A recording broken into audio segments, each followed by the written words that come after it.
السلام علیکم ورحمۃ اللہ وبرکاتہ نحمده ونصلي على رسوله الكريم اما بعد اعوذ باللہ من الشیطان الرجیم بسم اللہ الرحمن الرحیم وهو الذي يقبل التوبة عن عباده ويعفو عن السيئات ويعلم ما تفعلون صدق الله العظيم اللهم صل على سيدنا محمد وعلى آل سیدنا محمد وبارک وسلم۔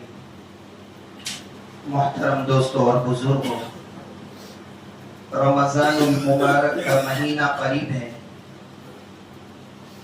یہ مہینہ روح کی پاکیزگی کا اور تطہیر کا مہینہ ہے۔ یہ مہینہ رمضان کا مہینہ روح کی پاکیزگی کا مہینہ ہے۔ کسی برتن میں کوئی اچھی چیز ڈالنے کے لیے ضروری ہے کہ پہلے اس کو اچھی طرح صاف کر لیا جائے اور اس میں کوئی گندگی باقی نہ رہے۔ انسان کا دل بھی ایک برتن ہے جس کی درستگی سے انسان کا پورا وجود درستگی کے سانچے میں ڈھل جاتا ہے، اور جس کے بگاڑ سے یعنی دل کے بگاڑ سے اس کا پورا وجود بگاڑ کا شکار ہو جاتا ہے۔ جیسے ظاہری گندگی اور میل کچیل سے انسان کا جسم اور اس کا لباس گندا ہو جاتا ہے اور اس میں بدبو پیدا ہو جاتی ہے، اسی طرح گناہ بھی ایک روحانی گندگی ہے جو دل کے پیمانے کو ناپاک اور گندا کر دیتا ہے۔ اس کو صاف کرنے کا طریقہ توبہ ہے۔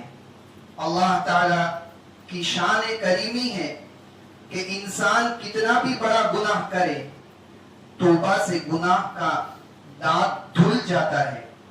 یہاں تک کہ اگر کوئی شخص کفر و شرک میں مبتلا ہو اور وہ اس سے تائب یعنی توبہ کر لے، تب بھی اس کو اپنے جرم سے معافی مل جاتی ہے۔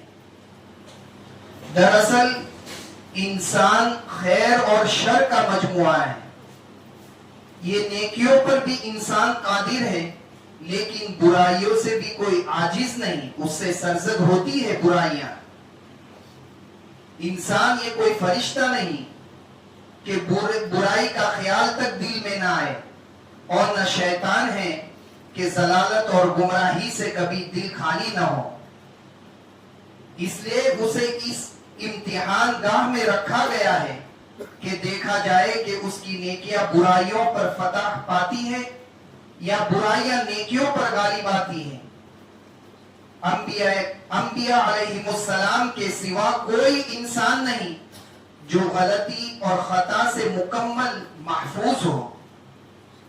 گویا غلطی انسان کی فطرت اور خصلت اور مزاج میں ہے، اگر یہ نہ ہو تو انسان فرشتہ بن جائے۔ انبیاء کے بعد سب سے کامل انسان وہ لوگ ہوتے ہیں جن کو انبیاء علیہم السلام کی رفاقت یعنی دوستی اور نصرت کے لیے منتخب کیا جاتا ہے، لیکن اس مقام و مرتبہ کے باوجود بعض اوقات پیغمبروں کے اصحاب سے بھی غلطیاں صادر ہوئی ہیں۔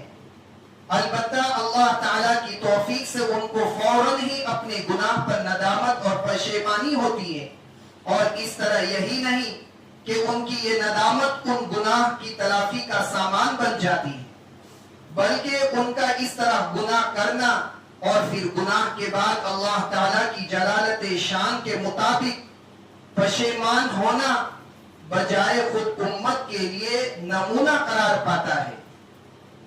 آپ صلی اللہ علیہ وسلم نے اسی حقیقت کو اس طرح ارشاد فرمایا کہ ہر ابن آدم ضرور ہی خطا کار ہے، لیکن بہترین خطا کار وہ ہے جو گناہ کا ارتکاب کرنے کے بعد اللہ تعالیٰ کے دروازے مغفرت پر اپنی ندامت کی پیشانی رکھ دے اور توبہ کر لے۔ مخلوق کا مزاج یہ ہے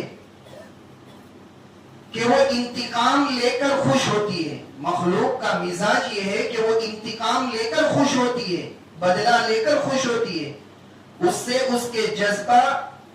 اس کا جذبہ انا جو انسان کے اندر ہے، میں پنا، اس سے اس کے جذبہ انا کی تسکین ہوتی ہے اور اس کا کلیجہ ٹھنڈا ہوتا ہے، لیکن اللہ تعالیٰ کی ذات و صفات پر رحمت کا غلبہ ہے اور وہ رحمان، رحیم اور غفور اور کریم ہے، اسی لیے اسے گنہگاروں اور خطاکاروں کو معاف کر کے خوشی ہوتی ہے۔ انسان انتقام کے لیے بہانے ڈھونڈتا ہے اور اللہ تعالیٰ بہانوں سے مغفرت کے فیصلے فرماتے ہیں۔ کسی نے حج کر لیا تو پچھلی پوری زندگی کا گناہ معاف کر دیا، عمرہ کر لیا تو ایک عمرے سے دوسرے عمرے تک کے درمیان کے گناہ معاف ہو گئے۔ بعض روزے ہیں کہ پورے صغیرہ چھوٹے گناہوں کے کفارہ ہیں، اور نمازیں بھی جسم سے گناہوں کے میل کو صاف کرتی ہے، صدقات بھی گناہوں کا کفارہ بنتے ہیں۔ یہ اللہ تعالیٰ کی شان کریمی ہے کہ چھوٹے چھوٹے عمل کی بنیاد پر انسان کے گناہ معاف ہو جاتے ہیں۔ قرآن مجید نے اللہ تعالیٰ کو عفو یعنی بہت معاف کرنے والا قرار دیا ہے۔ عربی زبان میں عفو کے اصل معنی مٹانے کے ہیں، بس عفو کے معنی مٹا دینے والے کے ہوئے، اس میں اس بات کی طرف اشارہ ہے کہ اللہ تعالیٰ جن گناہوں کو معاف کرتے ہیں ان کو بالکل ہی مٹا دیتے ہیں اور نامہ اعمال سے بھی محو فرما دیتے ہیں۔ یہ کتنی بڑی شان کریمی ہے۔ اور انسان کسی کو بھی معاف کر دے تو وہ غلطی کو دل کی تختی سے مٹانے کو تیار نہیں ہوتا ہے، دل میں رکھتا ہے اس بات کو، زبان سے تو مٹا دیتا ہے کہ میں نے معاف کر دیا، وہ وقتی طور پر جذبہ انتقام کو دبا تو لیتا ہے، اور جب کبھی تعلقات میں ناہمواری آتی ہے تو پھر اس کا نامہ اعمال دکھانے اور چھپے ہوئے واقعات کو منظر عام پر لانے کے لیے کمر کس دیتا ہے۔ لیکن اللہ تعالیٰ کے یہاں درگزر کا دامن اتنا وسیع ہے کہ جب اللہ کسی بات کو معاف فرماتے ہیں تو اس کو ریکارڈ سے ہی حذف اور ختم کر دیتے ہیں۔ توبہ کا تصور جہاں آخرت میں انسان کے لیے نفع بخش ہے، وہی دنیا میں بھی کچھ کم نافع نہیں ہے۔ اگر ایک کے اندر نا امیدی اور مایوسی پیدا ہوگی، جرم کا حوصلہ بڑھے گا۔ اگر انسان کے اندر گناہ کرنے کے بعد اس کے اندر نا امیدی ہو جائے کہ اللہ کیسے معاف کرے گا، تو اس کے اندر، اس انسان کے اندر جرم کا حوصلہ بڑھے گا، اور جرم پیشہ دماغ سوچنے لگیں گے کہ جب دوزخ مقرر ہو چکی ہے تو دنیا کی لذت اٹھا لی جائے اور گناہ کر لیے جائے، اور جہاں ایک دفعہ جرم کا ارتکاب ہوا 10 اور صحیح، اس سے جرم کو بڑھاوا ملے گا اور سماج میں زندگی اجیرن ہو جائے گی۔ اس لیے توبہ کا تصور دنیا میں بھی ایک بڑی رحمت ہے۔ توبہ کے لیے اصل محرک اپنے گناہوں اور کوتاہیوں کا احساس ہے۔ توبہ اصل انسان کے اندر وہ جذبہ، وہ احساس پیدا ہو، انسان اپنے گناہ پر ندامت اور پشیمانی محسوس کرے، اپنے گناہوں کو یاد کر کے اس کا دل لرزنے لگے، خدا کے سامنے اس کے ہونٹ کپ کپانے لگے، آنکھوں کے آنسو دل کی بے چینی اور اضطراب کی گواہی دے، اور اس کا ضمیر گناہوں کے بوجھ تلے اپنے آپ کو دبا ہوا محسوس کرے۔ اس پشیمانی اور سچی ندامت کے بغیر محض زبان سے توبہ توبہ کے الفاظ کہہ دینا کافی نہیں ہے۔ انسان پر اپنی دلی کیفیت کے لحاظ سے گناہ کا کیا اثر مرتب ہوتا ہے، اس کو آپ صلی اللہ علیہ وسلم نے ایک مثال سے واضح فرمایا کہ نیک اور سچا مسلمان جب کسی گناہ کا مرتکب ہوتا ہے تو اسے ایسا لگتا ہے کہ جیسے اس کے سر پر پہاڑ جیسا بوجھ ہے۔ سچا ایمان والا جب گناہ اس سے ہو جاتا ہے تو اسے ایسا لگتا ہے کہ اس کے سر پر پہاڑ کا بوجھ ہے، اور جو شخص گناہوں کا عادی ہو جاتا ہے اسے گناہ سے یوں محسوس ہوتا ہے جیسے کوئی مکھی ہے جو ناک پر بیٹھی ہوئی ہے، ذرا ہاتھ ہلایا اور اڑ گئی۔ اتنا گناہ کو انسان ہلکا سمجھنے لگتا ہے۔ ایک اور روایت میں ہے کہ جب کوئی شخص گناہ کا مرتکب ہوتا ہے، گناہ کرتا ہے تو اس کے دل پر ایک سیاہ دبا، کالا دبا پڑ جاتا ہے. اگر توبہ کر لے تو دھل جاتا ہے، اور توبہ نہ کرے تو جو گناہ کرتا جاتا ہے قلب پر، دل پر دبے بڑھتے جاتے ہیں، یہاں تک کہ پورا دل کالا ہو جاتا ہے.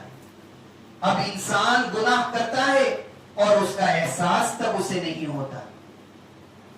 حقیقت یہ ہے کہ انسان کے لیے بے توفیقی سے بڑھ کر کوئی محرومی نہیں.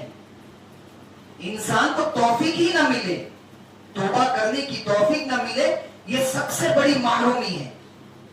جیسے دنیا میں بہت سی بیماریاں ہیں جس سے آدمی دوچار ہوتا ہے، لیکن سچ پوچھئے تو شاید جنون یعنی پاگل پن سے بڑھ کر کوئی مرض نہیں. اس لیے نہیں کہ اس میں تکلیف زیادہ ہوتی ہے، بلکہ اس لیے کہ اس میں بیمار کو اپنی بیمار ہونے کا احساس نہیں رہتا. پاگل کو اپنے پاگل ہونے کا احساس نہیں رہتا. وہ بیمار ہوتا ہے لیکن اپنے آپ کو صحت مند تصور کرتا ہے. اس کو علاج کی ضرورت ہوتی ہے لیکن وہ اپنے آپ کو علاج کی ضرورت سے بری سمجھتا ہے.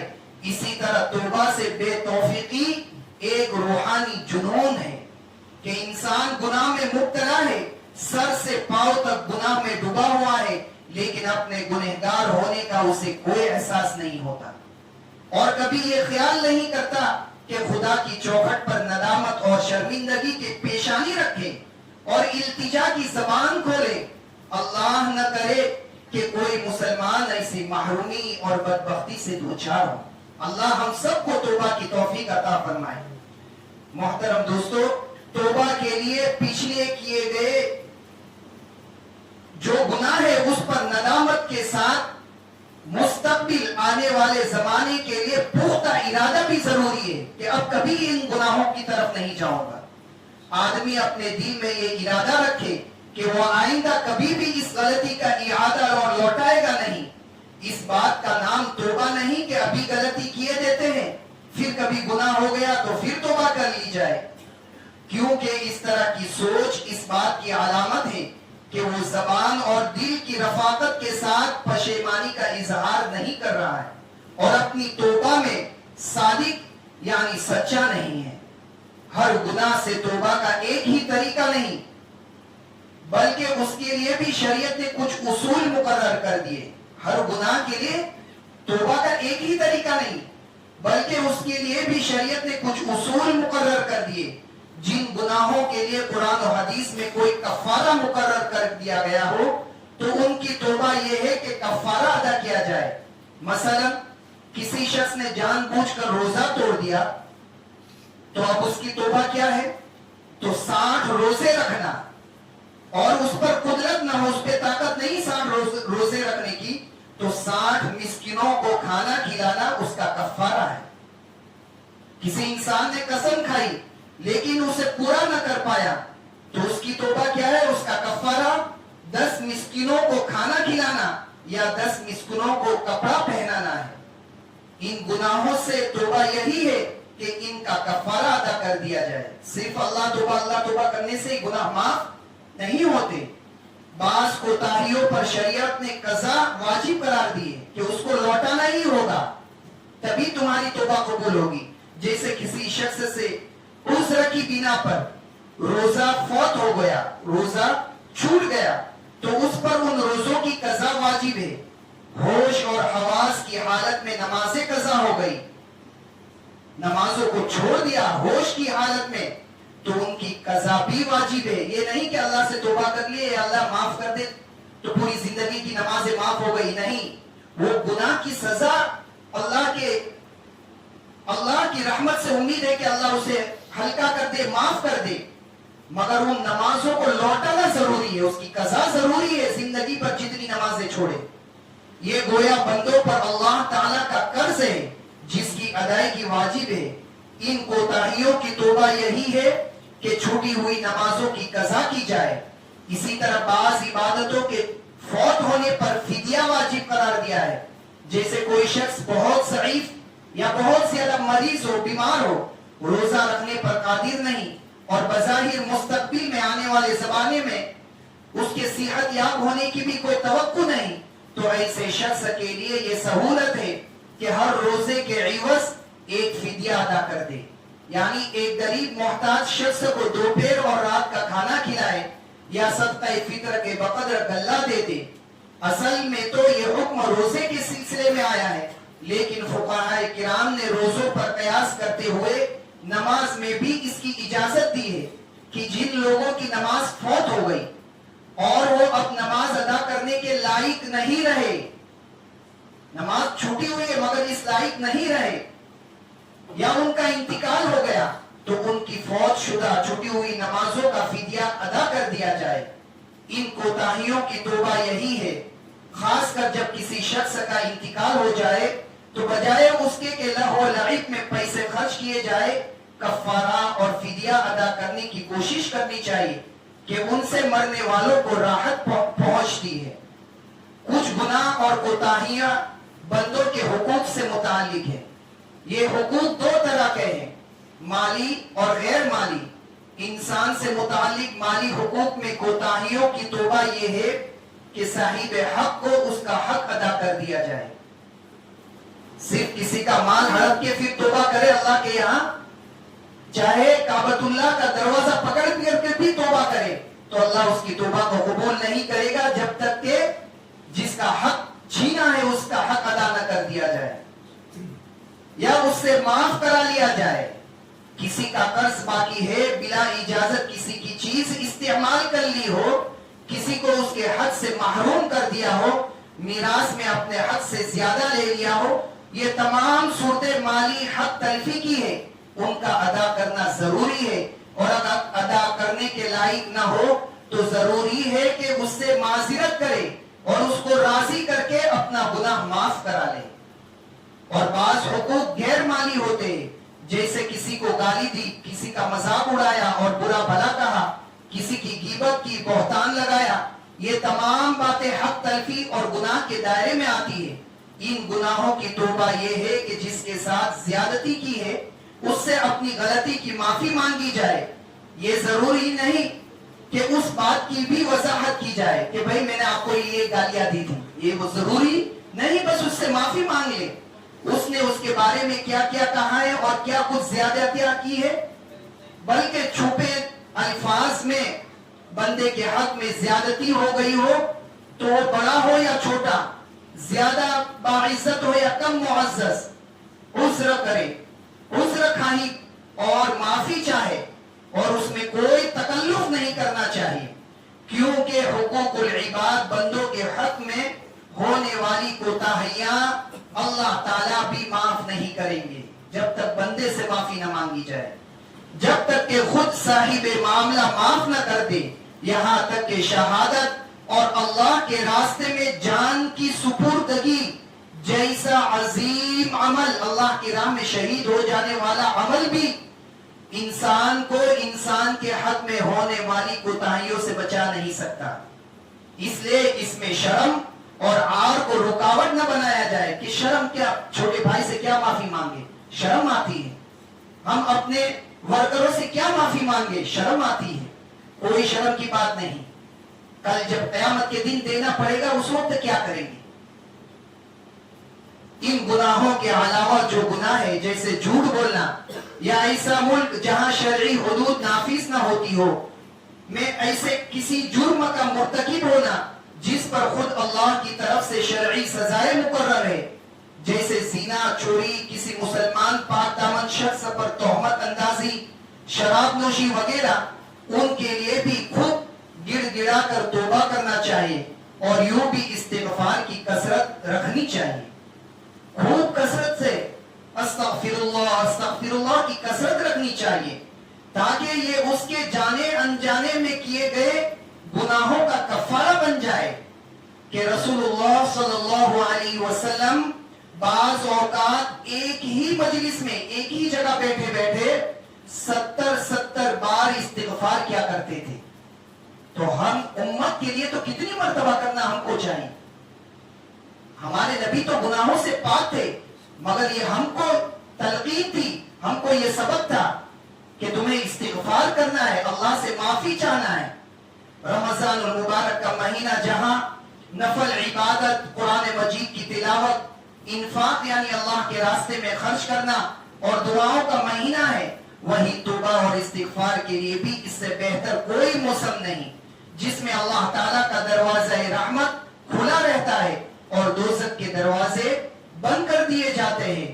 اللہ تعالیٰ سے دعا ہے کہ اللہ تعالیٰ ہمیں گناہوں پر سچی ندامت کی توفیق دے اور ہم سبوں کو بر وقت توبہ کی توفیق عطا فرمائے۔ آمین۔ وآخر دعوانا الحمدللہ رب العالمین۔